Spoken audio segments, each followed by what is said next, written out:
Shalom, shalom Bapak Ibu yang terkasih di dalam Tuhan. Hari ini adalah hari yang sangat-sangat kita tunggu karena pelajaran Freedom in God ya. Kita akan teruskan pertemuan yang kelima. Apa kabar Bapak Ibu yang terkasih di dalam Tuhan? Saya dari New York menyapa Anda. Kalau Bapak Ibu melihat background dari yang saya pakai adalah lambang dari kemerdekaan karena hari ini Amerika merayakan hari kemerdekaannya independen. Saya mau menyapa teman-teman saya yang ada di Zoom yang dari Amerika juga, Pak Daniel, Bu Jenny, dan ada beberapa orang ya. Happy Independent Day dari saya ya. Saya juga mau menyapa Bapak dosen kita, ya Bapak dosen saya di RBO yang menjadi narasumber di Zoom Sema Adonai. Apa kabar Pak Jos? Puji Tuhan, Shalom Bapak Ibu, Shalom Bani. Kita masih diberi kekuatan dan kesehatan yang daripada Tuhan. Amin. Amin. Amin. Terima kasih Pak kesediaannya untuk memberikan kami pengajaran luar biasa, dedikasi Ya. Bapak ya, memberikan hidup kepada Tuhan, Amin. bukan mencari hidup tapi memberikan hidupnya kepada Tuhan. Selain dia mengajar di universitas dari STT, dia juga memberikan waktunya ya untuk Zoom kita Sema Adonai. Sebelum kita memulai acara kita, saya akan meminta kepada saudara terkasih saya, Pak Aras, untuk memimpin kita di dalam doa sebelum kita mulai belajar ya. Silakan Pak Aras. Terima kasih Bapak di surga, di sore hari ini di Indonesia.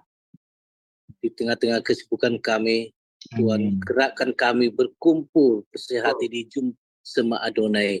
Kami ingin mendengar pengajaran firman Tuhan, kebebasan di dalam Tuhan.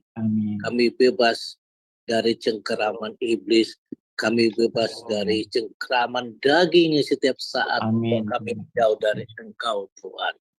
Bapak, berilah hikmat buat hamba-Mu, Pak Yos Sudarman.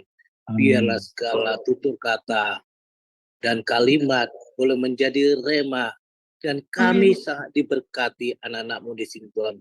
Kami rindu, buatlah kami bahwa firman-Mu lebih berharga dari harta apapun di dunia. Selama kami kuat, sehat, kami mendengarkan, belajar tentang firman-Mu. Engkau rapi juga hamba-Mu Ibu Heni juga. Biarlah Kau rapi supaya boleh memimpin dari awal hingga akhirnya dengan baik. Dan juga hamba-Mu mengontrol IT juga, Engkau jaga mereka. Kuasalah ruang ini dengan Roh-Mu yang kudus. Segala kuasa kegelapan yang mengganggu, mengalihkan perhatian kami ataupun mencuri firman-Mu, kami ikat di dalam nama Tuhan Yesus. Terima kasih Bapak. Kami siap, roh kami semua untuk mendengar firman-Mu. Di dalam nama Tuhan Yesus kami berdoa dan syukur. Amin. Amin, amin. Terima kasih Pak Aras ya atas kesediaannya untuk memimpin doa. Baik, saya akan meminta kepada operator kami untuk menampilkan profil dari Pak Jos Sudarman. Dipersilakan.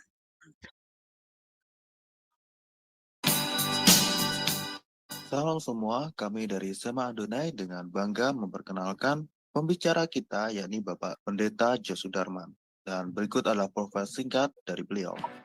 Terlahir dengan nama Jos Sudarman Lawanto. Dilahirkan di kota Palembang pada tahun 1967. Terlahir dalam keluarga Kristen. Tahun 1983, beliau sudah terlibat dalam pelayanan kaum pemuda dan organisasi gereja di GMI, Gereja Metodis Indonesia, di Palembang.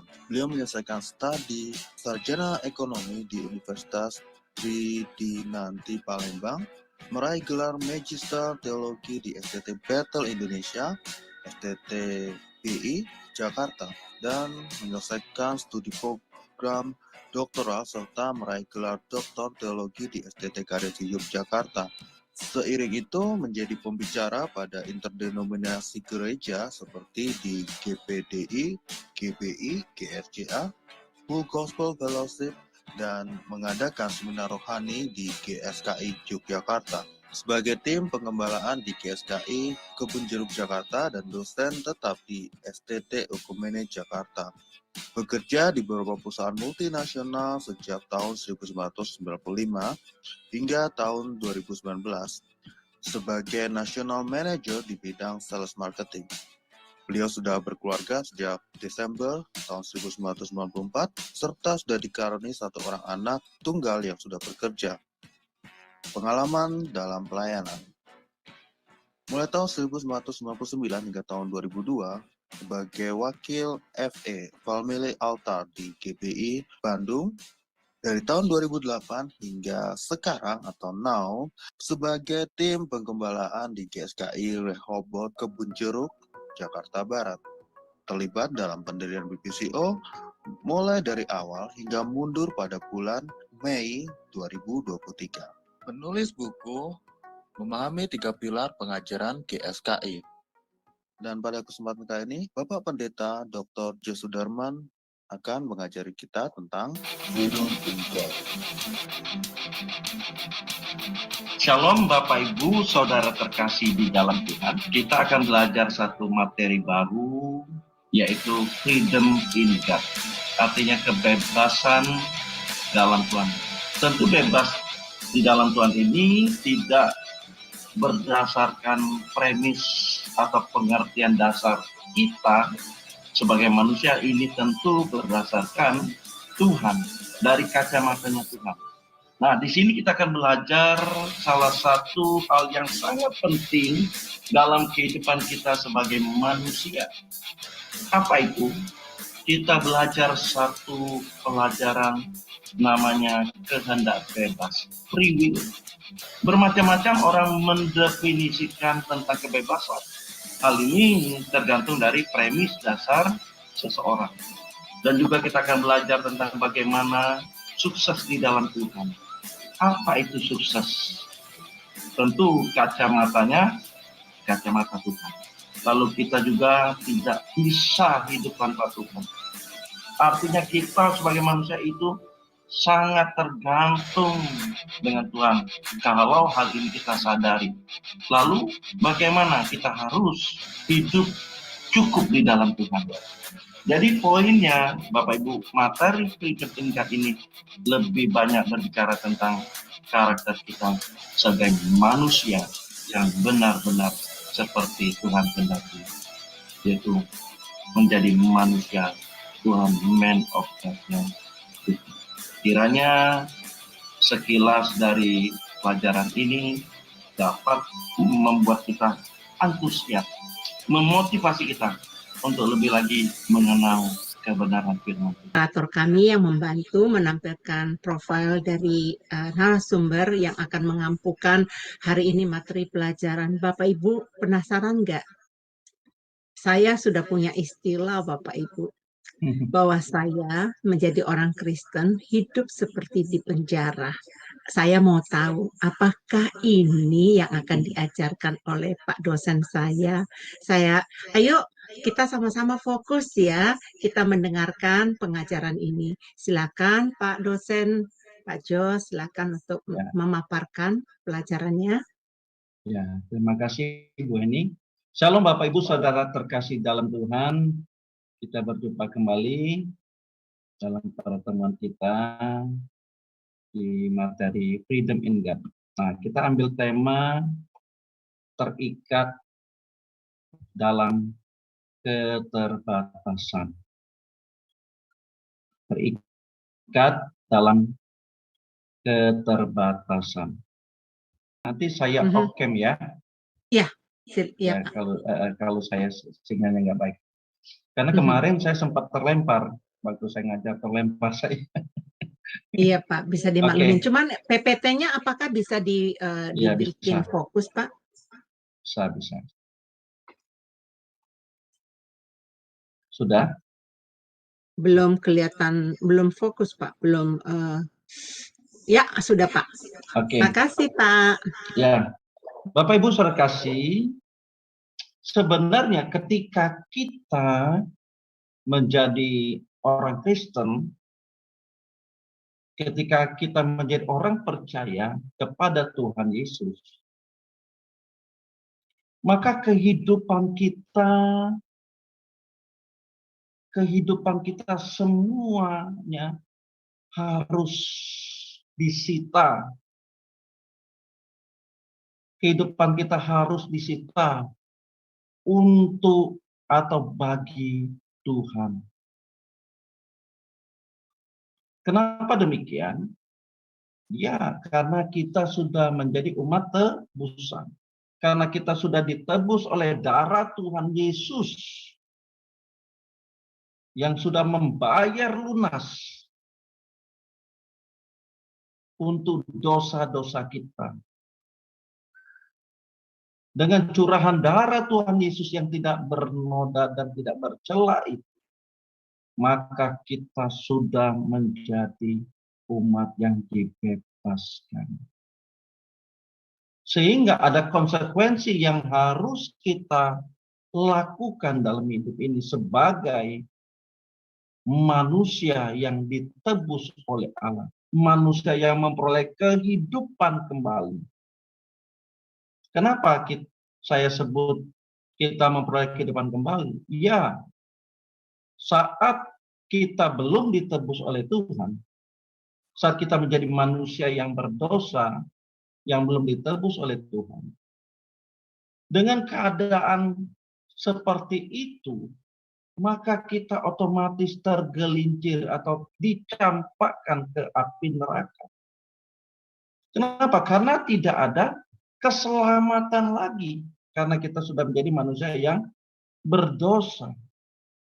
Nah, tetapi bersyukur Allah mengaruniakan anaknya yang tunggal, yaitu Tuhan Yesus Kristus, sebagai juru selamat kita, menebus dosa-dosa kita.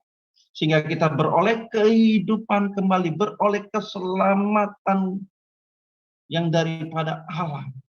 Sehingga dengan demikian kita memperoleh kehidupan yang kekal kalau kita tetap di dalam kendalinya Tuhan. Atau di awal tadi saya sampaikan bahwa kehidupan kita disita bagi Tuhan dan kerajaannya. Nah, berkaitan dengan tema ini Bapak Ibu, artinya kita ini terikat atau terkunci dalam keterbatasan kita walaupun kita memiliki kehendak bebas. Kehendak bebas. Free will yang dikaruniakan Allah kepada kita. Walaupun kita manusia yang independen, manusia yang bebas, yang mana Allah menghormati kebebasan yang sudah diberikannya kepada kita sebagai manusia. Nah, tentu dalam hal ini kita harus sadar sesadar-sadarnya. Kita ini adalah umat tebusan yang mana sesungguhnya kita sudah menjadi milik Tuhan. Sekalipun kita memiliki kehendak bebas atau independensi setiap diri kita. Allah tidak mengintervensi. Allah tidak, dalam tanda petik, walaupun Allah itu berdaulat, tapi dia tidak mau melanggar apa yang sudah diberikannya kepada kita.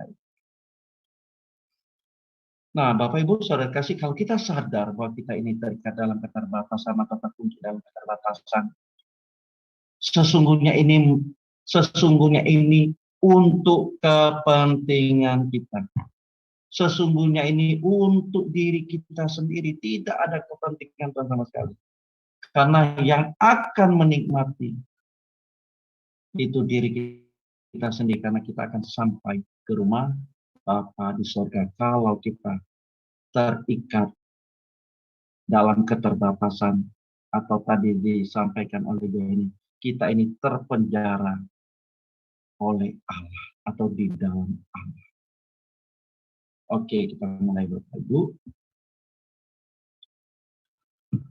Jadi Bapak Ibu, sesungguhnya Allah mengunci atau mengikat manusia dengan atau dalam keterbatasan itu dengan tujuan adalah agar manusia bergantung kepada Allah. Ini dicatat. Jadi sebenarnya kita ini bersyukur loh dengan keterbatasan-keterbatasan yang ada pada kita. Kita makhluk yang terbatas. Sebenarnya itu untuk kita, di mana kita sebagai manusia, sebagai makhluk ciptaannya, bergantung sepenuhnya kepada Allah. Yaitu dengan cara menaruh keadaan manusia yang unik dan istimewa dalam diri kita. Sudah pasti ya Bapak Ibu, kita memiliki keunikan dan keistimewaan masing-masing individu. Masing-masing diri kita memiliki keadaan yang unik dan istimewa di mata Tuhan. Jadi luar biasa Bapak Ibu. Walaupun dengan keterbatasan yang ada pada kita, tapi di mata Tuhan kita adalah makhluk atau manusia yang unik dan istimewa. Sehingga kita harus menemukan apa yang menjadi rencana Tuhan dalam hidup kita. Nah, kita bergumul Bapak Ibu. Kita temukan apa menjadi keunikan kita, keistimewaan kita. Sehingga Tuhan menciptakan kita. Tentu ada maksud dan tujuan yang unik dan istimewa Tuhan menciptakan kita. Kalau tidak, ya kita tidak akan jadi manusia ya Bapak Ibu. Kita akan diciptakannya apa? Ya seperti hewan gitu, binatang gitu. Tetapi ini luar biasa kalau kita sampai diciptakannya menjadi manusia, tentu ada sesuatu yang unik dan istimewa dalam diri kita yang Tuhan berikan pada kita dan kita temukan itu. Dan inilah yang menjadi tujuan hidup kita. Bagaimana kita menjadi manusia-manusia yang berdampak bagi pelayanan, bagi pekerjaan Tuhan di muka bumi ini.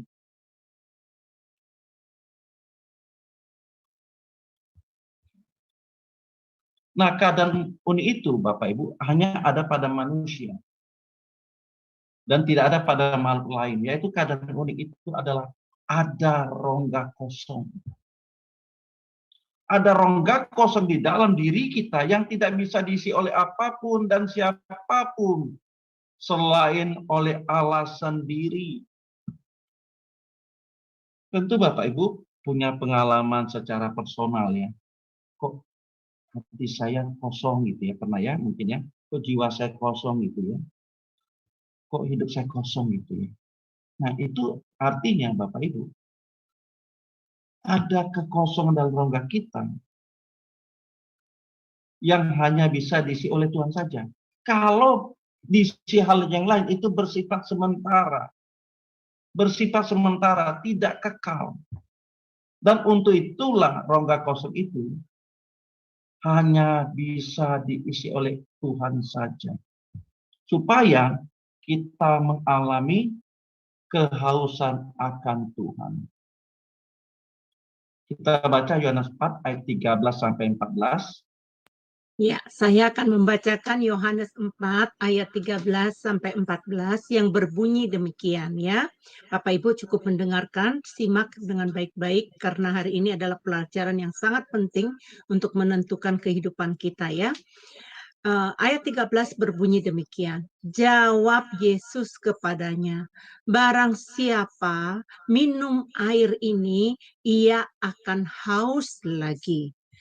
Ayat 14, tetapi barang siapa minum air yang akan kuberikan kepadanya, ia tidak akan haus untuk selama-lamanya. Sebaliknya, air yang akan kuberikan kepadanya akan menjadi mata air di dalam dirinya, yang terus-menerus memancar sampai kepada hidup yang kekal. Amin. Terima kasih Bu Eni. Jadi Bapak Ibu, kita harus memiliki kehausan akan Tuhan.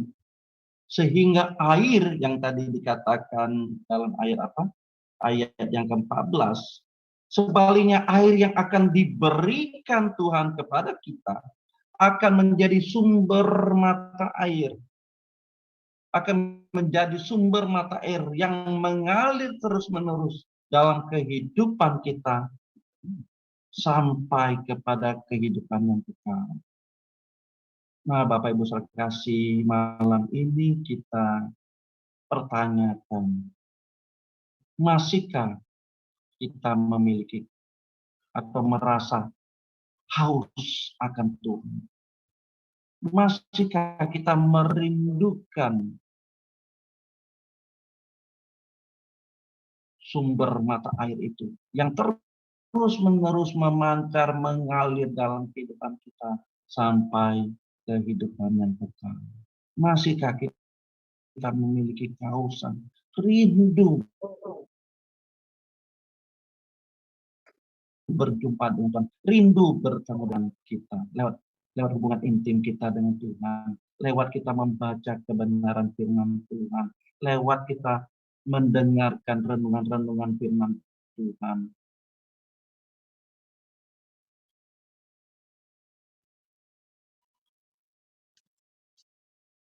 Halo? Iya, Pak. Halo? Ya, kedengaran kok, Pak. Tadi agak freeze drop tadi ya, dikit. enggak ya? Iya, tapi Iya, kedengaran, Pak. Oke. Ya, jadi Bapak Ibu, mari kita benar-benar harus memiliki kehausan akan Tuhan. Kalau tidak ada sesuatu yang salah dalam kehidupan kita, kalau kita tidak memiliki kerinduan atau kehausan akan Tuhan. Ini satu tanda, Bapak Ibu. Kalau kita tidak memiliki kehausan akan Tuhan, artinya jiwa kita, hati kita sudah gersang atau mengalami kekosongan. Yuk kita baca di Roma 14, Bu. Ini Roma 14 ayat yang 17. Ya, saya cari sebentar ayatnya ya, Pak. Roma 14, Roma berapa, Pak? Roma 14 ayat 17. Oke, baik. Saya sudah ketemukan ya. Sebab kerajaan Allah bukanlah soal makanan dan minuman, tetapi soal kebenaran, damai sejahtera, dan sukacita oleh Roh Kudus. Amin. Jadi Bapak Ibu, kalau berbicara tentang surga kerajaan Allah, itu bukan lagi berbicara tentang perkara-perkara jasmani. Perkara-perkara soal makan minum yang hanya dicari oleh orang-orang yang tidak mengenal Tuhan.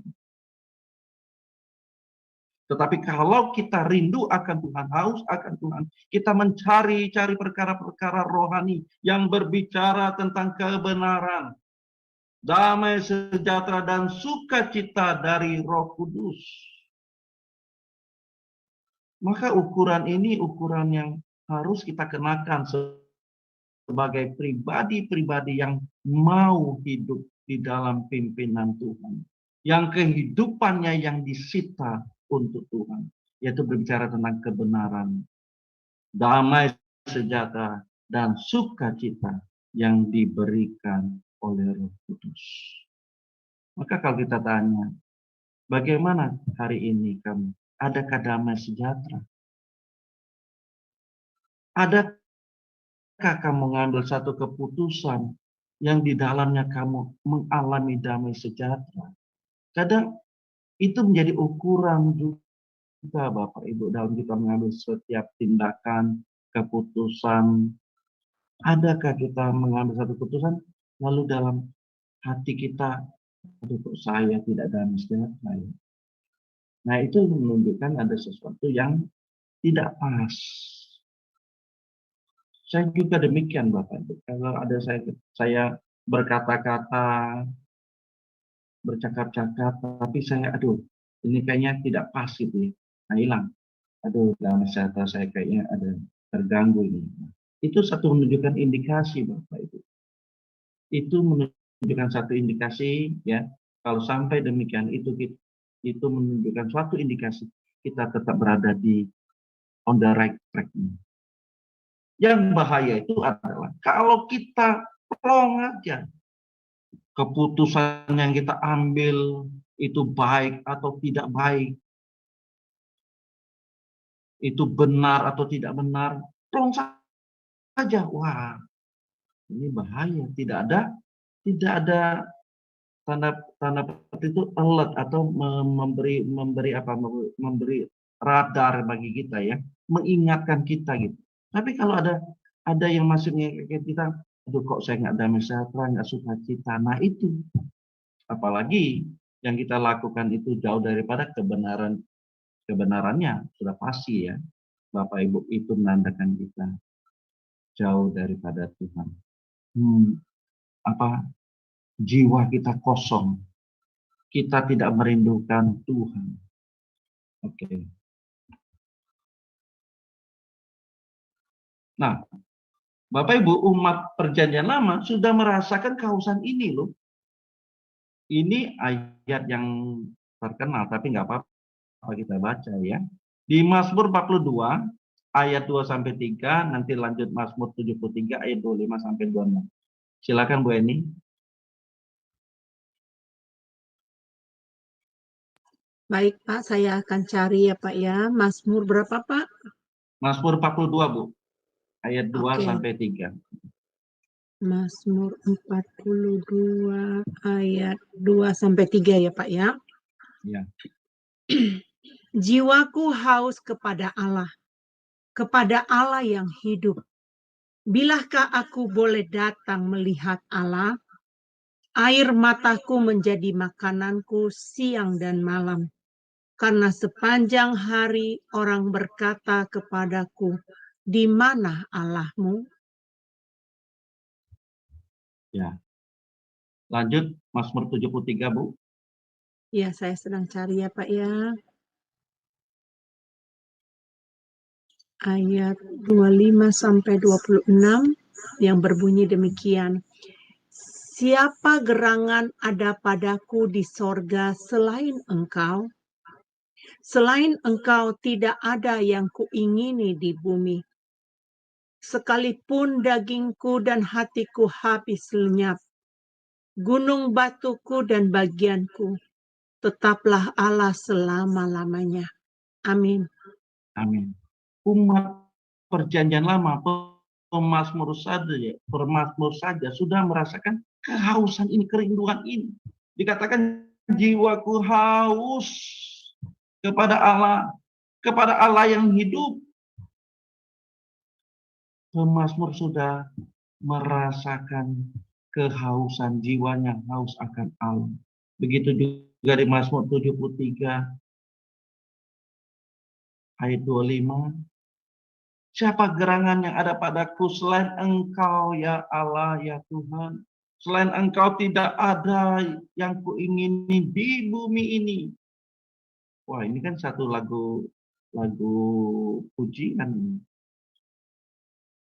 Selain engkau tidak ada yang kuingini di bumi ini. Sekalipun dagingku dan hatiku habis lenyap, gunung batuku dan bagianku tetaplah Allah selama-lamanya. Inilah kehausan akan Tuhan. Jadi Bapak, Ibu, Saudara kasih, manusia bisa tidak dibatasi dalam hal nalar atau rasionya. Bisa menciptakan segala sesuatu. Tentu dalam hal ini tidak dapat menyamai Tuhan. Nah, tapi Bapak Ibu, kita melihat bagaimana satu sosok Bapak Ibu yang di Amerika patut kenal dengan Elon Musk, ya, Elon Musk, yang bagaimana dia mempunyai satu perusahaan bisnisnya ingin membangun peradaban di planet Mars. SpaceX nama bisnisnya. Begitu luar biasa karyanya. Tentu apapun yang dimiliki oleh Elon Musk ini dengan kejeniusannya, dengan kehebatannya, kepintarannya, tentu dia tidak dapat menyamai Tuhan. Karena manusia tetap harus dibatasi. Kalau tidak dibatasi, waduh Bapak Ibu, bisa-bisa manusia memiliki kesombongan. dengan keterbatasan saja memiliki sikap yang sombong, apalagi tidak dibatasi. Jadi yang membatasi manusia ini, Bapak Ibu, adalah hausnya akan Tuhan. Kehausan akan Tuhan. Jiwanya haus akan Tuhan. Sehingga dia merasa teduh, merasa cukup di dalam Tuhan dengan memiliki kehausan akan Tuhan. Sehingga ambisi-ambisinya, keinginan-keinginan pribadinya yang tentu tidak sesuai dengan kehendak semakin redup, semakin berkurang. Sehingga Tuhan semakin besar dalam hidupnya. Sehingga dapat berkata, hidupku bukan aku lagi, melainkan Kristus yang hidup di dalamku. Nah, Bapak Ibu saudara kasih, memang dalam hal ini kita harus belajar. Belajar apa? Tidak lagi terikat dengan keinginan-keinginan kita. Kita harus terpenjara di dalam kehendak Tuhan saja. Kita harus terpenjara dalam kehendak Tuhan saja. Kalau tidak, Bapak Ibu, maka kita pasti akan menjadi manusia-manusia yang tidak bisa dididik oleh Tuhan, tidak bisa diajar oleh Tuhan. Kenapa? Karena kita lebih mengutamakan kehendak-kehendak pribadi kita, hawa nafsu pribadi kita, keinginan pribadi kita yang jelas bertentangan dengan keinginan Tuhan.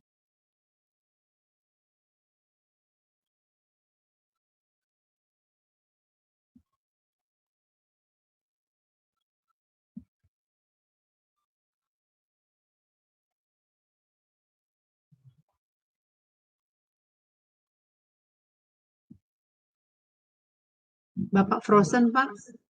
Ya, oh ya, oke. Jadi Bapak Ibu, idealnya kita manusia adalah bagian dari hidup Allah yang idealnya manusia adalah bagian dari hidup Allah yang adalah Bapaknya. Dan sejatinya manusia adalah anak-anak Allah. Artinya kita sebagai manusia sepenuhnya terikat kepada Allah. Maka Allah menghendaki suatu relasi yang eksklusif dengan manusia, dengan kita. Relasi antara anak dan Bapa. Jadi kita luar biasa, Bapak Ibu.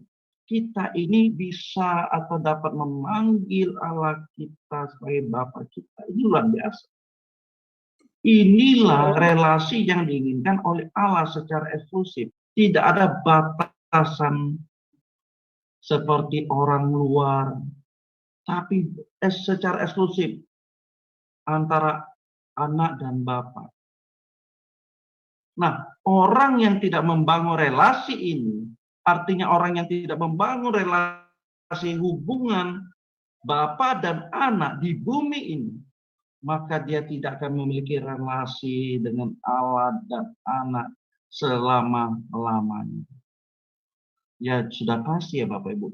Di bumi saja tidak terbangun relasi hubungan antara Allah dan manusia, antara Bapa dan anaknya. Tidak mungkin akan terjadi di sorga. Tidak mungkin. Jadi bangunlah hubungan yang eksklusif kita dengan Allah seperti Bapa dan anaknya. Kita dapat memanggil Bapa kita. Aduh, luar biasa Bapak. Jadi seolah-olah kita tidak lagi memiliki satu jarak yang jauh, tapi kita memiliki hubungan yang eksklusif, relasi yang eksklusif. Inilah indahnya kekristenan. Inilah yang indah. Jadi sebenarnya Bapak Ibu, dengan keterbatasan yang Allah berikan kepada kita, itu untuk kepentingan kita supaya jangan hilang kita. Jangan sampai kita terhilang hubungan yang diinginkan oleh Allah antara Bapa dan Anak. Ini luar biasa Bapak Ibu bagi kita sebagai orang percaya. Amin ya Bapak Ibu. Nah, sehingga dengan demikian Bapak Ibu, Allah tidak menghendaki rohnya yang ada dalam diri kita itu menjadi binasa. Maka kita baca Yakobus 4 Bapak Ibu. Yakobus 4 ayat yang kelima. Sebentar saya cari Bapak Ibu. Yakobus 4 ayat yang kelima. Janganlah kamu menyangka bahwa kitab suci tanpa alasan berkata, roh yang ditempatkan Allah di dalam diri kita diingininya dengan cemburu. Iya. Wow. Jadi Bapak Ibu, roh yang ditaruh dalam kita ada nismahayin, ada hembusan nafas Allah di dalam diri kita. Pada saat penciptaan Adam, manusia pertama itu, ada hembusan nafas, nismat hayim. Sehingga roh yang dihembuskan itu tidak boleh binasa. Maka diingini oleh Allah dengan cemburu. Artinya Allah mengingini roh itu kembali lagi kepadanya. Makanya Bapak Ibu, kita ini makhluk kekal. Kita tidak seperti hewan yang mati selesai, dikubur selesai. Kita tidak. Ada roh Allah yang di dalam diri kita membuat kita menjadi manusia kekal, makhluk kekal. Menjadi makhluk kekal. Kekal itu selama-lamanya. Dan apa yang diinginkan oleh Allah, itu roh itu balik lagi, kembali lagi kepadanya, diingininya dengan cemburu. Gimana sih Bapak Ibu kalau cemburu itu? Kalau kita punya pasangan, gimana sih? Kalau kita cemburu itu artinya dia tidak mau lepas, dia itu tidak boleh terlepas dari kita. Betul nggak? Kita cemburu loh. Oh, kalau kamu melirik yang lain, saya marah loh. Kamu itu milik saya, tidak boleh dimiliki oleh orang lain. Nah, demikian juga Allah itu mau roh kita itu kembali lagi kepadanya, tidak boleh dimiliki oleh siapapun. Demikian cemburunya. Dan hal ini apakah kita merasakan juga, Bapak? Artinya roh yang ada di dalam diri kita, roh yang ditaruh Allah di dalam diri kita, kita harus jaga itu. Agar roh yang ada di dalam diri kita masing-masing kembali kepada Bapa di surga. Sehingga kita malam. Tadi Yakobus 4 ayat yang kelima. Sekarang kita baca Yakobus 4 dari ayat yang pertama sampai yang keempat. Ya, baik, saya baca ya. Dari manakah datangnya sengketa dan pertengkaran di antara kamu? Bukankah datangnya dari hawa nafsumu yang saling berjuang di dalam tubuhmu? Kamu mengingini sesuatu, tetapi kamu tidak memperolehnya. Lalu kamu membunuh, kamu iri hati, tetapi kamu tidak mencapai tujuanmu. Lalu kamu bertengkar dan kamu berkelahi. Kamu tidak memperoleh apa-apa karena kamu tidak berdoa. Atau kamu berdoa juga, tetapi kamu tidak menerima apa-apa karena kamu salah berdoa. Sebab yang kamu minta itu hendaklah kamu habiskan untuk memuaskan hawa nafsumu. Hai kamu, orang-orang yang tidak setia, tidakkah kamu tahu bahwa persahabatan dengan dunia adalah permusuhan dengan Allah? Jadi barang siapa hendak menjadi sahabat dunia ini, ia menjadi dirinya musuh Allah. Ngeri sekali Pak, saya nggak mau. Iya. Jadi Bapak Ibu, makanya judul tema lagi. Maka temanya malam ini kita harus terikat dalam keterbatasan, terikat di dalam Tuhan, terpenjara di dalam Tuhan. Supaya apa kita? Jangan kita memuaskan hawa nafsu kita, sehingga kita bersahabat dengan dunia. Kalau kita sudah bersahabat dengan dunia, sudah pasti kita menjadi musuhnya Allah. Ya kan? Kalau kita bersahabat dengan dunia, kita menjadikan Allah musuh kita. Tapi kalau kita menjadikan dunia ini musuh kita bersahabat dengan Tuhan. Sekarang keputusan is ourselves, depend on ourselves, is our choice. Kita bersyukur sekali Bapak Ibu, masih menerima kebenaran firman-Tuhan yang mengingatkan kita. Kita ini manusia terbatas, tapi kita bersyukur di dalam keterbatasan kita ini. Kita mau merindukan Tuhan saja, sehingga kita tidak lagi mengingini apapun di dunia ini yang dapat memuaskan kita. Kita hanya bisa dalam hidup ini mau memenuhi hasrat di dalam diri kita. Hanya Tuhan saja yang bisa memenuhi hasrat diri kita. Jiwa kita mau diisi oleh Tuhan saja. Tidak ada hal dunia ini yang dapatnya kita bahagia. Yang mana di dalamnya kita bersenang-senang. Tidak ada. Kesenangan kita adalah di dalam Tuhan. Kebahagiaan kita hanya di dalam Tuhan saja. Tidak ada yang lain. Dan ingat, ada roh yang ditempatkan di dalam diri kita, diingini oleh Tuhan dengan cemburu, harus kembali lagi kepadanya. Jadi berrelasi semua Bapak Ibu. Berrelasi semua, berkoneksi semua, berhubungan semua. Jangan cintai dunia, jangan puaskan hawa nafsumu, jangan bersahabat dengan dunia. Ingat keterbatasan kita. Dengan keterbatasan ini, yuk kita harus berjuang mencari Tuhan. Biar Tuhan saja memenuhi jiwa kita, hati kita, rongga kosong kita. Jadi kita mau cari apa lagi dunia ini, Bapak?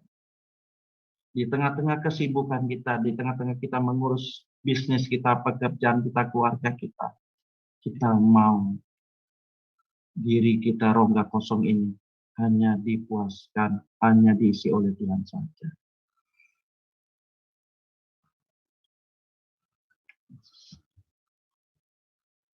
Jadi Bapak Ibu, keterikatan kita kepada Allah bukanlah keterikatan yang memperbudak kita, sehingga kita kehilangan kemerdekaan dan kebahagiaan. Jadi jangan salah, kalau gitu saya diperbudak dong oleh Tuhan. Enggak Bapak Ibu, loh kan Tuhan sudah berikan kehendak bebas pada kita. Ya toh? Kita mau kemana? It's our choice.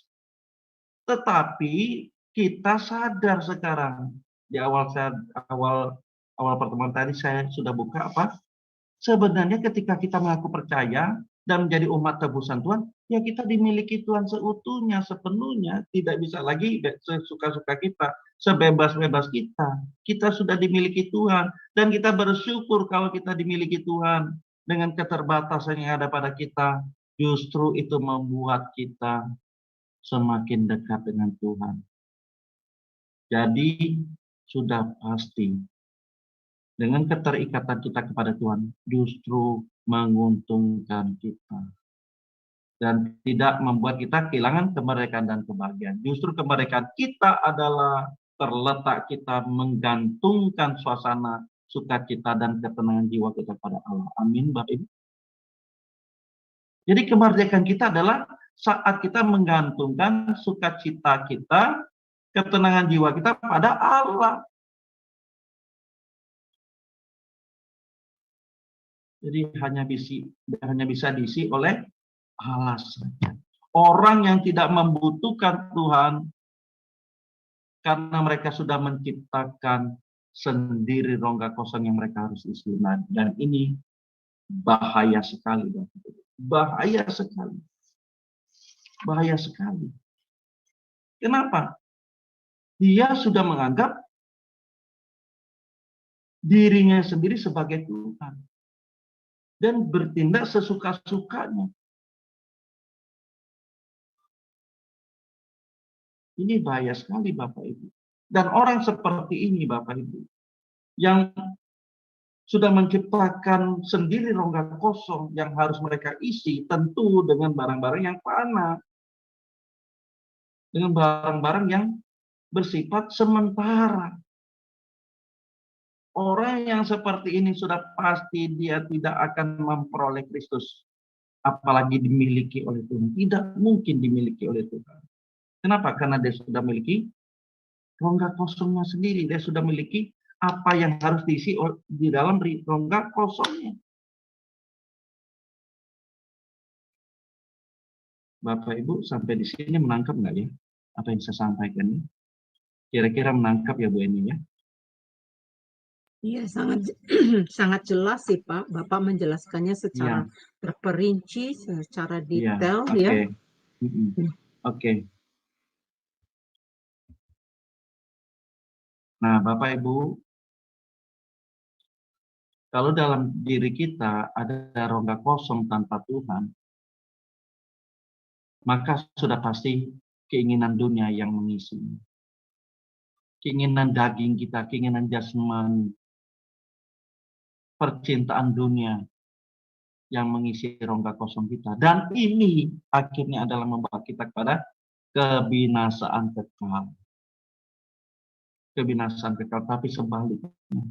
Kalau rongga kosong kita diisi oleh Tuhan saja, keinginan Tuhan saja yang kita lakukan dalam hidup ini, percayalah Bapak Ibu, kita sampai kepada kehidupan kekal bersama Kristus. Pilihan di tangan kita. Kita mau isi rongga kosong kita dengan keinginan-keinginan yang akan membawa kepada kita kebinasaan kekal. Tetapi kalau rongga kosong kita, jiwa kita diisi oleh Tuhan saja, kita melakukan kehendak Tuhan dalam hidup ini. Percayalah Bapak Ibu, kita sampai di rumah Bapa selama-lamanya.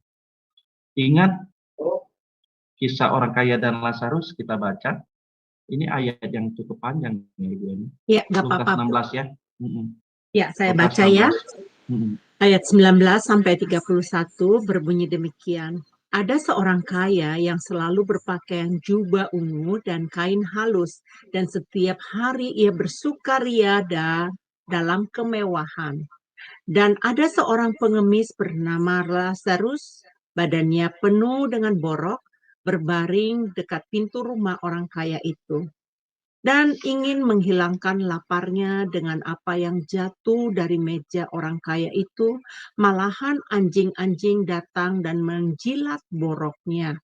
Kemudian matilah orang miskin itu, lalu dibawa oleh malaikat-malaikat ke pangkuan Abraham. Orang kaya itu juga mati, lalu dikubur. Dan sementara ia menderita sengsara di alam maut, ia memandang ke atas. Dan dari jauh dilihatnya Abraham dan Lazarus duduk di pangkuannya. Lalu ia berseru, katanya, "Bapak Abraham, kasihanilah aku. Suruhlah Lazarus supaya ia mencelupkan ujung jarinya ke dalam air dan menyejukkan lidahku, sebab aku sangat kesakitan dalam nyala api ini." Tetapi Abraham berkata, "Anak, ingatlah bahwa engkau telah menerima segala yang baik sewaktu hidupmu, sedangkan Lazarus segala yang buruk. Sekarang ia mendapatkan hiburan dan engkau sangat menderita. Selain daripada itu di antara kami dan engkau terbentang jurang yang tak terseberangi, supaya mereka yang mau pergi dari sini kepadamu ataupun mereka yang mau datang dari situ kepada kami tidak dapat menyeberang." Kata orang itu, "Kalau demikian, aku minta kepadamu, Bapa, supaya engkau menyuruh dia ke rumah ayahku, sebab masih ada 5 orang saudaraku, supaya ia memperingati mereka dengan sungguh-sungguh, agar mereka jangan masuk kelak ke dalam tempat penderitaan ini." Tetapi kata Abraham, Ada pada mereka kesaksian Musa dan para nabi. Baiklah mereka mendengarkan kesaksian itu. Jawab orang itu, tidak Bapak Abraham. Tetapi jika ada seorang yang datang dari antara orang mati kepada mereka, mereka akan bertobat. Kata Abraham kepadanya, jika mereka tidak mendengarkan kesaksian Musa dan para nabi, mereka tidak juga akan mau diyakinkan sekalipun seorang yang bangkit dari antara orang mati. Ya, mengerikan ya Bu Eni. Ya, Bapak Ibu. Halo? Halo, Shalom. Ya, ya Shalom Pak. Ya, Kedengaran ya, Pak. ya, Bapak Ibu.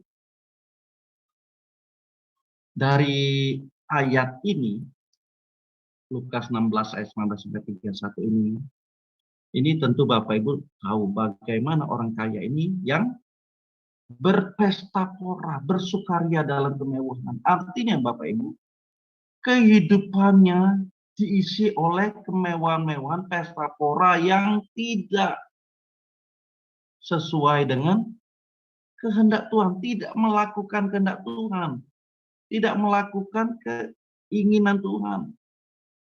Dibuktikan apa? Itu adalah Lazarus loh di dekat dia, berbaring dekat pintu rumah orang kaya itu. Artinya berada di depan pintu rumah dia, si orang kaya ini, tetapi dia tidak punya belas kasihan. Artinya dia mementingkan keinginannya sendiri, mengutamakan kehendaknya sendiri. Masa bodoh terhadap orang lain, masa bodoh terhadap Lazarus. Kehidupannya untuk dirinya sendiri, pesta pora dalam kemewahan. Artinya dia mengisi hidupnya dengan keinginan-keinginan dunia. Akhirnya apa? Dia binasa. Nah, Bapak Ibu, kalau kita melihat karakter dari orang kaya ini orang kaya ini ya orangnya yang apa? Keras kepala. Orang kaya ini keras kepala. Kenapa? Loh, Bapak Abraham sudah kasih tahu dia. Ya kan? Tadi dibaca ayat mana tadi?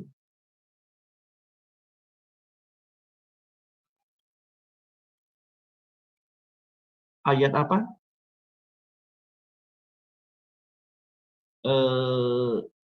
Ayat 30.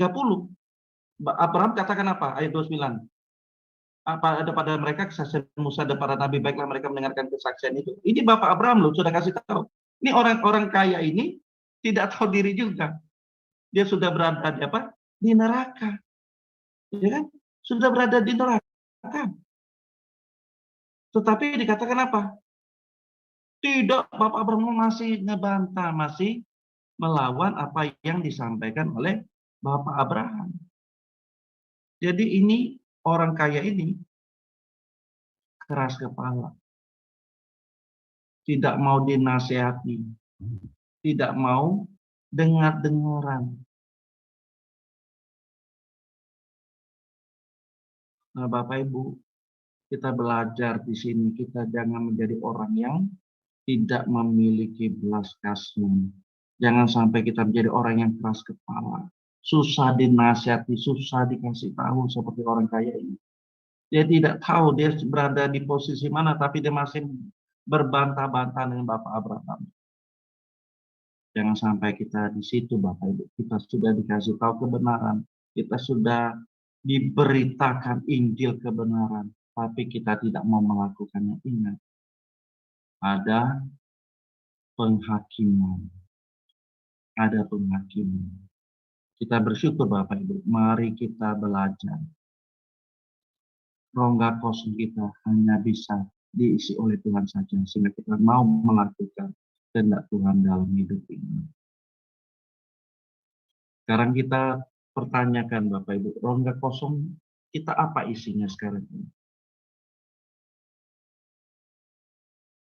Apakah kita masih mengisinya dengan materi-materi dunia, kehormatan manusia, kenyamanan hidup, apapun itu. Kita dipuaskan kalau kita memiliki satu brand tertentu. Kalau kita sudah memiliki brand tertentu itu kita merasa sudah puas, sudah maknyus, sudah lengkap rasanya. Apakah itu yang mengisi rongga kosong kita, yang mengisi jiwa kita? Atau kita sudah diisi oleh Tuhan? It's our choice, Bapak Ibu. Tapi ingat, Tuhan menginginkan roh yang ada pada diri kita kembali lagi kepadanya. Ingat orang kaya yang binasa jiwanya demi memuaskan hasrat jiwanya dengan hartanya. Ini tidak usah kita baca ya. Bapak Ibu sudah pasti tahu ini Lukas 12 ayat 16 sampai 21 ya. Tapi kita mau berjuang ya Bapak Ibu. Kita mau rongga kosong kita hanya diisi oleh Tuhan saja. Sehingga akhir hidup kita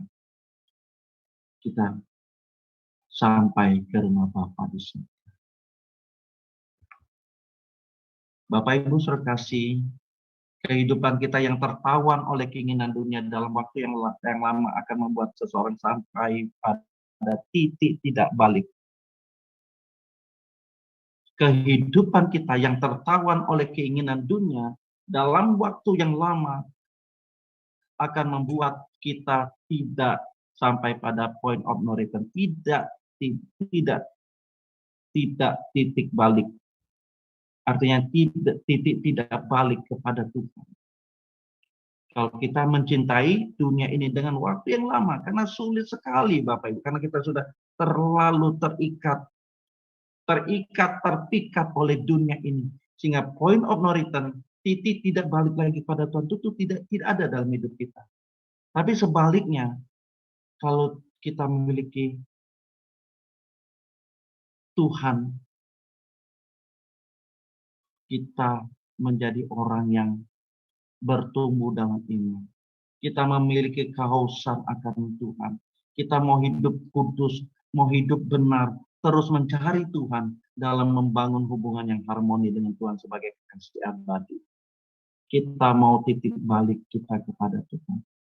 Kita mau point of no return, cukup kepada dunia ini. Kita mau balik kepada Tuhan.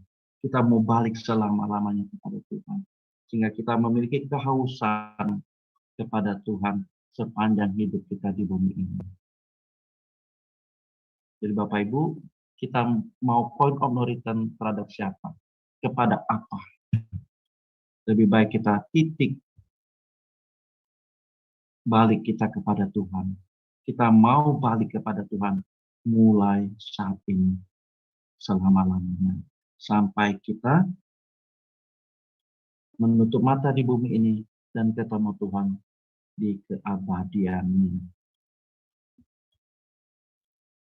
Bapak Ibu saudara kasih, orang Kristen tanpa disadari hakikatnya mereka sudah terpenjara dalam percintaan dunia. Tentu Bapak Ibu dari awal kita sudah memiliki apa?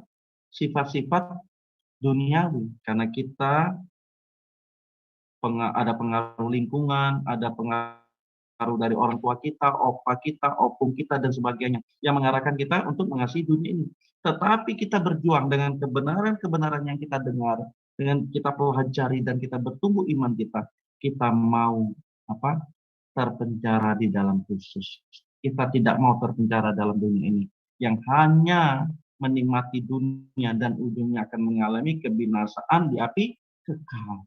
Kita mau terpenjara dalam Kristus, yaitu kita mematikan kenikmatan dunia.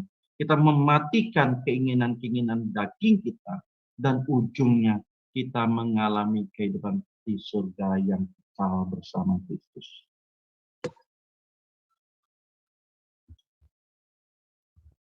Bapak Ibu, jadi hanya satu agenda kita selama hidup kita di bumi ini, yaitu kita harus mencari Tuhan sepanjang hidup untuk mengenal dan mengalami Tuhan, sehingga Tuhan menjadi kekasih abadi kita selama.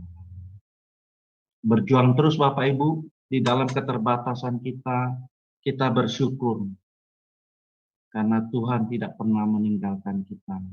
Kitalah yang sering meninggalkan Tuhan. Tetapi lewat pelajaran malam ini, yuk kita kembali kepada Tuhan. Poinnya, malam ini kita harus mencari Tuhan, mengenal Tuhan, mengalami Tuhan. Sehingga Tuhan menjadi kekasih abadi kita. Percayalah, kalau Tuhan menjadi kekasih abadi kita di bumi ini, sampai selama-lamanya Tuhan akan menjadi kekasih abadi kita.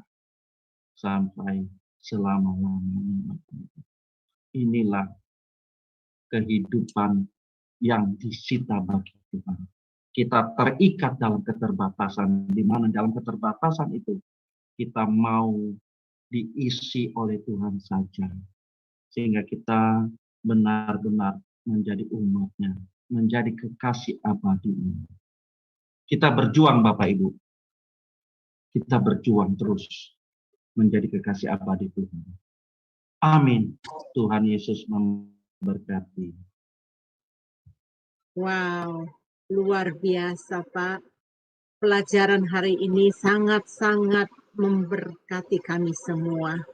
Karena pelajaran ini adalah menentukan kepada kehidupan kekal. Baik Bapak Ibu, sebelum kita ada ruang tanya jawab ya, saya akan mengumumkan sesuatu. Oh, ini masih ada lagi Pak? Enggak, sudah Bu. Sebentar, sudah saya mau selesai, lagi ya? stop share-nya. Ya, Oke, baik.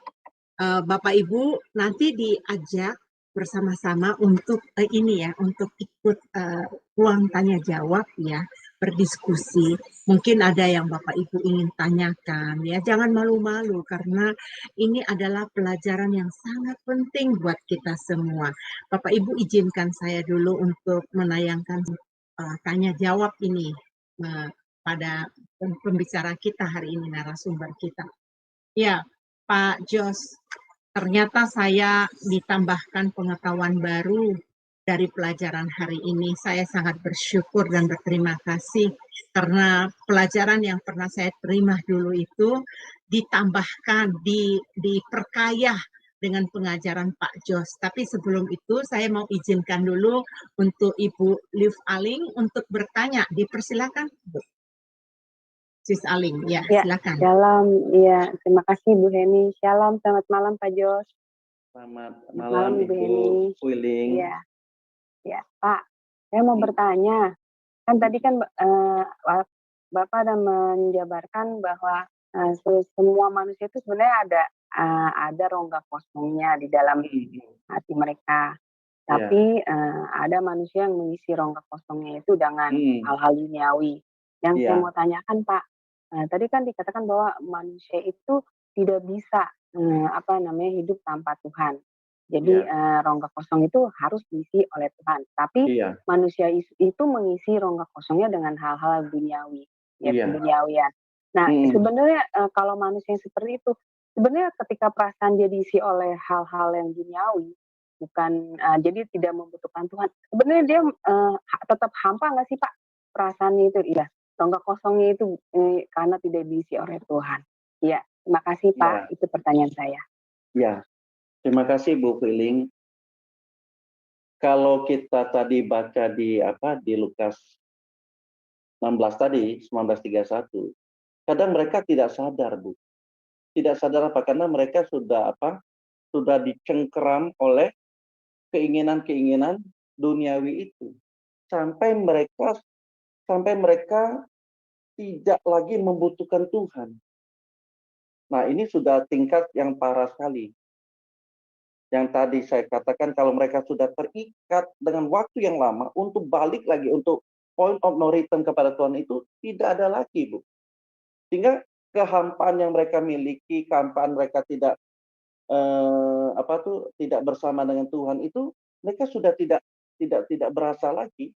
Karena mereka sudah merasa nyaman dengan kehidupan duniawi yang mereka sudah lakukan bertahun-tahun, berpuluh-puluh tahun, belasan-belasan tahun, Bu.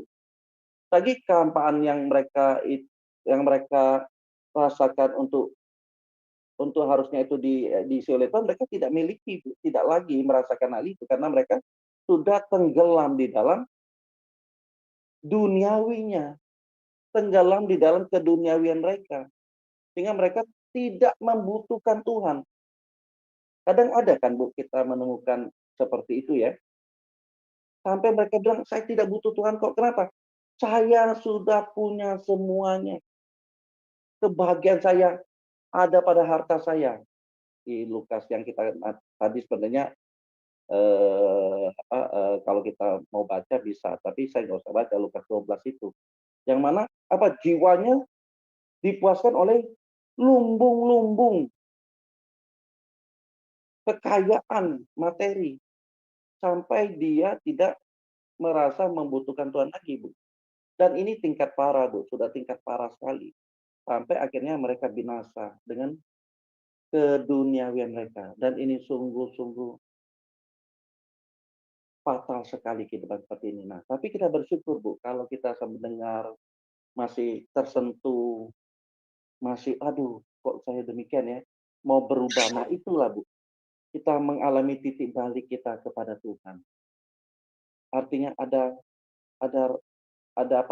Roh Kudus yang menyentuh kita dan kita responi itu. Oh ya, ini saya salah ya. Nah, itu titik balik kita kepada Tuhan, Bu. Bersyukur kalau kita sampai mengalami hal itu. Jangan sampai kita kebablasan. Saya menggunakan kata kebablasan sampai kita tidak membutuhkan Tuhan lagi, Bu. Bisa, Bu, ditemukan orang itu kalau dia sudah terlalu lama sekali. Sehingga apa? Dia kalau kita kasih tahu kebenaran, dia lebih tahu, sok tahu. Keras kepala, tidak mau dinasehati, tidak mau dengar-dengaran. Kenapa? Dia merasa sudah hebat, sudah kuat gitu, Bu. Itu, Bu, feeling. Kiranya bisa menjawab ya, Bu. Ya, silakan Bu Aling kalau masih ada. Iya baik, makasih Bu Heni. Pak, saya mau tanyakan lagi. Lalu bagaimana dengan kasus orang-orang yang orang kaya tuh? Kan ada kan Pak banyak kasus artis-artis, aktor yang sudah terkenal, sudah kaya raya, sudah memiliki semuanya yang berhubungan dengan duniawi, tapi mereka bunuh diri. Nah itu bagaimana tuh Pak? Waduh. Kalau seperti itu. Iya. Ya, itu Bu, itu mereka karena mereka apa? Tidak mengalami damai sejahtera yang dari Tuhan, Bu. Kan di awal saya sudah sampaikan, kalau harta duniawi ini kan bersifat sementara. Kalau mereka merasakan sukacita itu sementara saja. Setelah itu mereka akan mengalami kehampaan kan. Tapi kehampaannya itu mereka tidak berbalik kepada Tuhan. Karena mereka sudah tenggelam di dalam keduniawian mereka. Dan mereka merasakan merasakan suatu hal yang masalah yang cukup besar, mereka mengambil keputusan-keputusan yang pendek, keputusan yang tidak dibenarkan, seperti tadi bunuh diri. Loh, siapa yang mengambil keputusan supaya dia bunuh diri kan? Kan hanya keputusan mereka yang tidak di dalam Tuhan. Kalau kita di dalam Tuhan tidak mungkin kita melakukan hal itu. Kenapa?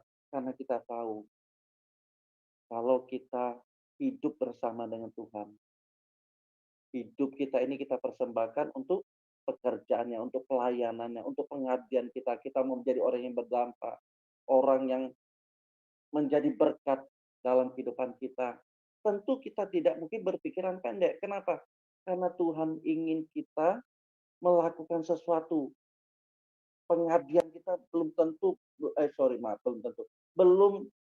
belum sampai yang diinginkan oleh Tuhan. Masih ada pengabdian kita yang diinginkan oleh Tuhan supaya kita tuntaskan itu sampai kita menutup mata. Dan kita mau mengabdikan diri kita sepenuhnya kepada Tuhan sampai Tuhan benar-benar mengatakan kita selesai di bumi ini. Jadi Bu, kalau orang sampai demikian bunuh diri, sudah pasti dia tidak benar. Dalam hidupnya sudah pasti dia tidak benar. Apapun itu alasannya. Tidak benar, Bu. Karena kematian seperti itu tidak diinginkan oleh Tuhan. Ya toh, Tuhan justru menginginkan dia hidup bagi Tuhan. Bukan mengakhiri hidupnya seperti itu dengan bunuh diri. Artinya dia tidak percaya kepada Tuhan. Dia tidak percaya kepada Tuhan. Dia tidak mengenal Tuhan dengan benar. Demikian Bu Feeling, Bu Aling. Ya, saya buka lagi ya Bu Aling ya, silakan. Iya. Kalau masih berarti tanggapi lagi Bu. Ya. Pak, berarti benar ya Pak bahwa perkataan Bapak tadi yang mengajarkan di dalam materinya, manusia itu tidak bisa hidup tanpa ada Tuhan. Jadi rongga Ya. kosong itu memang harus Iya. diisi oleh Betul. Tuhan ya Pak. Karena Betul. kalau tidak diisi oleh Tuhan, ya begitu kejadiannya itu mereka Iya. mungkin bisa menikmati hidupnya dengan mengisi hal duniawi. Berarti ketika masalah datang, mereka itu Iya. ya akhirnya mengambil keputusannya seperti bunuh diri atau Iya, hal-hal yang betul. ekstrim ya Pak ya. Betul, betul Bu. Itu pikiran yang sangat Iya. pendek sekali dan tidak diinginkan oleh Tuhan. Ya kan? Iya, iya. Terima kasih Pak untuk penjelasannya. Sama-sama Tuhan Bu Aling, Tuhan berkati. berkati ya Bu Aling ya Shalom. Bu. Ya, Shalom. sama Pak. Ya, makasih Sis Aling ya.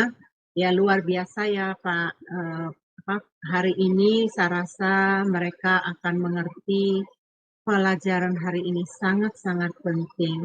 Jadi rongga yang kosong itu hanya diisi oleh kebenaran firman Tuhan saja. Tidak bisa diisi dengan yang lain. Rongga kosong itu harus kita bergaul dengan Tuhan ya.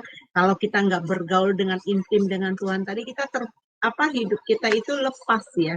Jadi nggak Iya. bisa. Jadi kita memang harus bersatu ya Pak ya dengan Iya, Tuhan betul. ya.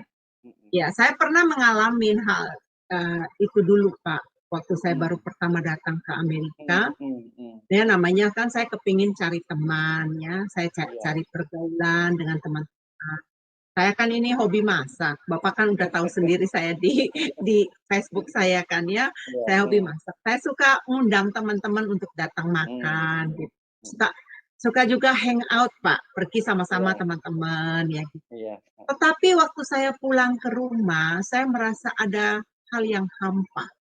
Ya. Ada yang kosong, yang tidak bisa diisikan dengan hura-hura itu, dengan yang bersama-sama teman. Saya merasa ada yang kosong.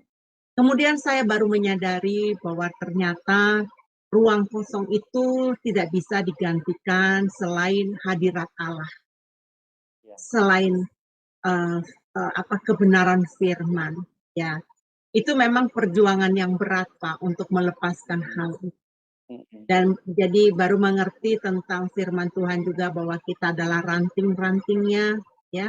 Kita tidak akan bisa bertumbuh kalau kita terputus dari pokoknya. Wah, itu luar biasa, Pak. Makanya saya katakan tadi Bapak waktu belum mulai, wah ini pelajarannya sama seperti yang pernah saya hidupkan bahwa kita ini hidup seperti di penjara. Sudah tidak bisa semaunya gue lagi. Betul. Ya, jadi betul-betul bahwa hidup ini perlu sekali kita pikirkan. Baik Bapak Ibu, mungkin saat ini Anda tidak terpikirkan. Coba tapi duduk baik-baik waktu Anda santai, renungkan, dengarkan kembali pelajaran ini. Karena saya sangat mendorong Bapak Ibu untuk menyimak kembali supaya apa? Kita tidak terhilang.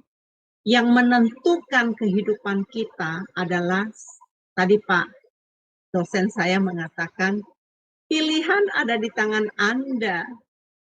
Dia tidak memaksakan, tetapi dia menjelaskan kepada kita bahwa ini sangat-sangat penting supaya kita bergantung sepenuhnya kepada Tuhan, karena Tuhan itu adalah GPS kita. Ya, GPS itu adalah Allah sendiri. Karena tadi dikatakan di dalam banyak sekali ayat-ayat disampaikan. Nah, Pak Jos, ada satu yang menggelitik saya. Tadi waktu pembacaan mengenai perumpamaan orang kaya dan orang miskin. Saya mau bertanya, Pak, karena saya melihat ada beberapa kesaksian yang berkata, oh, ada orang mati penglihatan, pernyataan, katanya karena dunia orang mati yang menyampaikan, karena orang kaya ini berkata, biarlah orang mati menyampaikan ini supaya mereka bertobat. Tapi Bapak Abraham berkata, wah, walaupun orang mati yang sudah dibangkitkan, mereka juga nggak percaya. Jadi bagaimana itu Pak dengan penglihatan-penglihatan yang beredar di mana-mana mengatakan bahwa orang mati menyaksikan bahwa memanggil untuk bertobat gitu. Sedangkan Ya. ayat ini jelas sekali kalau menurut saya. Iya. Jadi Ibu, menurut saya ya, kita tetap di dalam kebenaran saja ya. Artinya kita berdasarkan kebenaran itu artinya kita baca di dalam Alkitab, kita baca dalam firman Tuhan, kita renungkan firman Tuhan itu, dan Roh Kudus yang akan membuka pengertian-pengertian kepada kita. Jadi tidak perlu sampai orang mati yang menginjili kita. Tidak perlu sampai ada penglihatan-penglihatan yang mungkin berbau mistis untuk menyadarkan kita. Seharusnya dengan kepekaan yang ada pada kita, dengan kita semakin belajar mengerti firman Tuhan, kita belajar teologi, kita belajar memahami apa yang Tuhan inginkan dalam hidup kita. Sebenarnya kita bisa apa? Bisa tahu loh, kita ini harus hidup di dalam Tuhan, harus hidup takut akan Tuhan, harus hidup menghormati Tuhan. Jangan sampai orang yang seperti penginjil-penginjilan yang penglihatan-penglihatan yang bisa melihat orang mati sampai demikian, nggak perlu menurut hal yang berbau spektakuler. Tapi saat kita membaca firman Tuhan dan kita rindu mau hidup benar dalam Tuhan, Roh Kudus yang akan melawat kita, menyentuh kita, memberi tuntunan kepada kita. Kamu harus hidup dalam kekudusan, kamu harus hidup benar. Dia harus hidup seturut kehendak Tuhan. Ini saja yang kita pegang, Bu. Ini saja yang kita lakukan dalam kehidupan kita. Supaya kita tidak terpengaruh sesuatu yang berbau, baru kita oh ini luar biasa. Enggak. Tidak perlu yang spektakuler. Tapi saat kita duduk diam, kita berdoa, saat kita baca kebenaran firman Tuhan, Roh Kudus melawat kita, dan kita tetap mau taat kepada Dia. Kita lakukan itu saja, Bu. Nggak usah sampai hal-hal yang spektakuler, tapi hal yang sederhana saja, yaitu kita duduk, diam, dan dengar apa yang Roh Kudus sampaikan. Kita percaya saja itu, Bu. Lewat personal saja. Nggak usah yang spektakuler yang menyadarkan kita, yang menginjil kita, tapi cukup kita duduk diam di kaki Tuhan saja. Itu sih, Bu, jawaban saya. Kira-kira nyampe nggak, Bu? Nyampe, Pak. Itu memang betul apa yang Bapak sampaikan. Tapi ini ada lagi, Pak. Nih baru keluar lagi nih, Pak. Jadi tadi ini kan kita harus membaca firman Tuhan. Kita harus meyakinkan firman Tuhan. Dan di sini di ayat 31 Abraham berkata, jika mereka tidak mendengarkan kesaksian Musa dan para nabi. Nah, kesaksian Musa itu ada di mana, Pak? Kan ada di Taurat kan, Pak? Iya. Nah, tetapi sekarang saya mendengarkan begitu banyak pengajaran liberal keluar di sana, sedangkan Lukas menulis ayat ini, dia meyakinkan bahwa ada kesaksian Musa. Berarti firman Tuhan yang ada di kesaksian Musa di kitab Taurat itu bukan mitos dong, Pak. Bukan. Mana ada mitos, Bu? Tidak ada mitos Alkitab. Alkitab itu adalah fakta. Firman Tuhan. Ya dan amin. Pewahyuan Tuhan. Itu aja, Bu. Nggak ada mitos-mitos, Bu. Ya, itu salah, berarti melalui mitos, itu salah. Betul, berarti melalui room ini, saudara-saudara yang mendengarkan siaran kami dari Sema Adonai, hati-hati untuk memilih pengajar yang akan menyampaikan kebenaran firman Tuhan. Kenapa? Itu akan mengecohkan kita. Makanya perlu sekali kita belajar di dalam kebenaran firman Tuhan yang benar, supaya kita bisa bertumbuh dengan benar. Ya, itu salah satu trik kita untuk mengikat ya Pak ya, supaya kita jangan terlepas ya Pak ya. Jadi kita harus belajar firman Tuhan yang benar ya Pak. Iya, betul. Ya, baik. Apakah Bapak Ibu masih ada yang mau bertanya lagi? Apakah sudah jelas pelajaran ini? Silakan loh Bapak Ibu.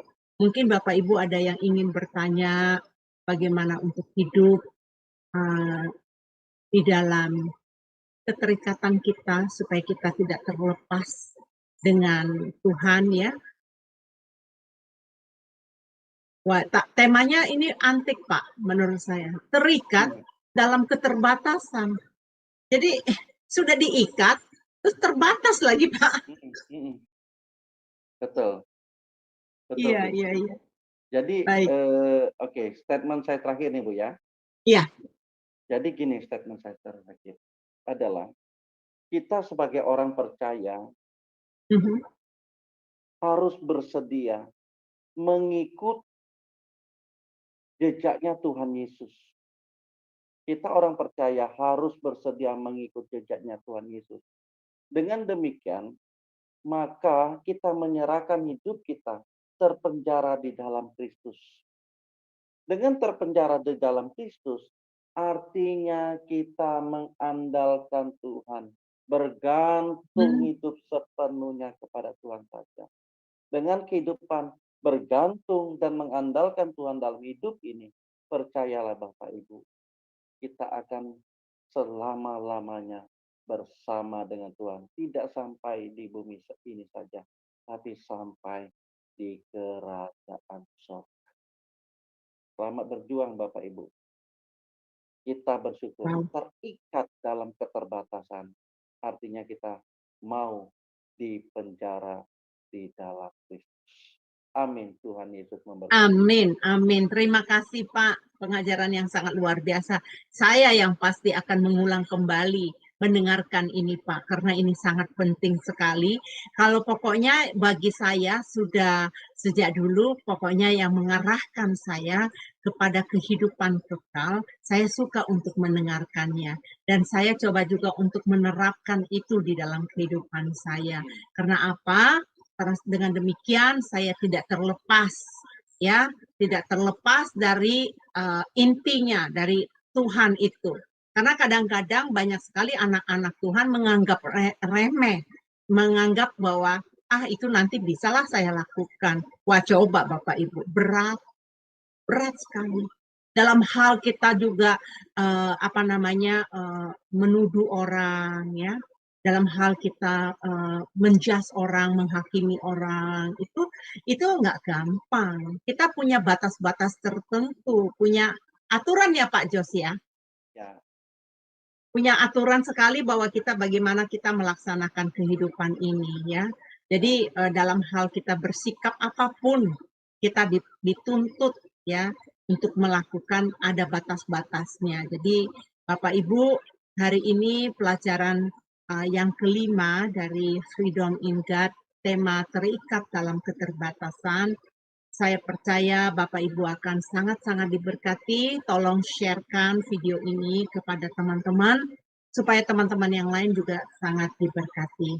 Sebelum kita berpisah dari sini, saya akan minta Pak Jos untuk mau berdoa dan memberikan kita berkat ya. Dipersilakan Pak Jos.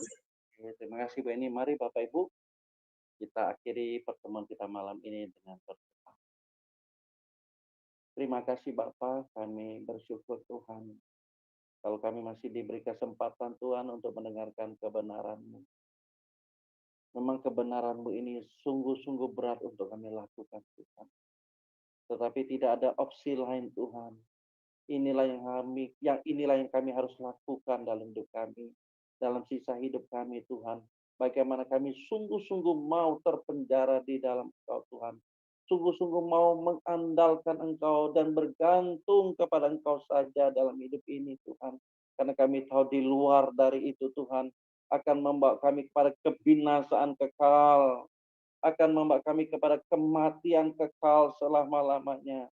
Tapi kalau kami mendengarkan kebenaran-Mu dan mau melakukannya Tuhan, kami mau Tuhan melakukannya, kami mau melakukannya Tuhan. Karena kami tahu Tuhan, kami ini adalah manusia yang terbatas. Tetapi di dalam diri kami ada Roh-Mu Tuhan, sehingga kami adalah makhluk yang kekal. Kami tidak mau mati, hidup kami ini sia-sia Tuhan. Tidak menjadi berkat, tidak menjadi pelaku dari firman-Mu. Terima kasih Bapa, ampuni segala hal yang tidak berkenan pada Engkau yang selama ini kami lakukan. Ampuni Tuhan, dan kami mau berubah dan bertobat untuk mengikuti Engkau saja.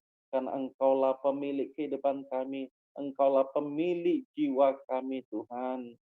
Terima kasih Bapak, Engkau berkati Tuhan channel Sema Adonai yang menjadi berkat bagi banyak orang berbagai lintas negara Tuhan. Berkati Tuhan pengurus-pengurusnya.